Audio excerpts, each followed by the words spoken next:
Ag kandidato manen ang mayor iti ili apagudpod ni Vice Mayor Maha Sales. Kadwa na ti kayong na ani dati ang Mayor Marlon Sales anang ipili ti kandidatura araning mate na.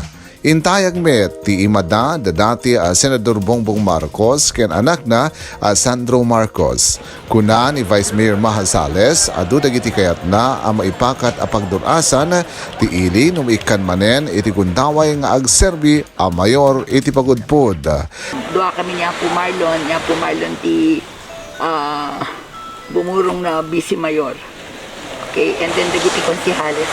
Ma'am, sino iti member ti SB nga kadwa tayo nga nag-file? Dagiti incumbent.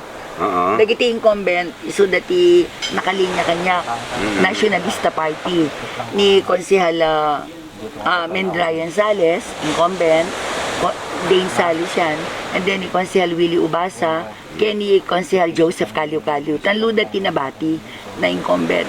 So, nakalinyada kanya. Apo. So, ano ekspektaran ti pagudpod, ma'am, kada ito'y panagkalikagom ito yung agsubli nga mayor iti pagudpod? Nabayag nga agmayora 2010 pa ilaeng, kadagiti taon, da malagip ko anat na aramid.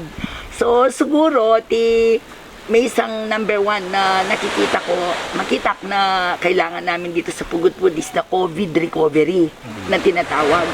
Meaning, we have to update our livelihood. Yan, panganap buhay. Matagal kami nawalan.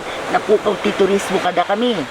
Napukaw ti agrikultura. Siyempre, for a while, walang mahirap ang agrikultura namin.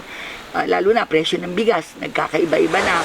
So, dapat yung medical health services ko, tuloy-tuloy yun. At i-intensify ko. Iso ti masapol ti tao.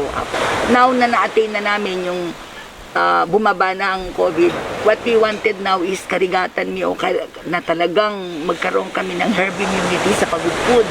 At kung ma-attain namin yan, kaspagarigan, kada kami amin, 80% of pagudpodenians, magkaroon ng bakuna, ika nga. So we are ready for tourism. At least, siyempre, umuna-unay, number one priority ko, yung health ng mga kababayan ko sa pagudpod. So, we have to be ready.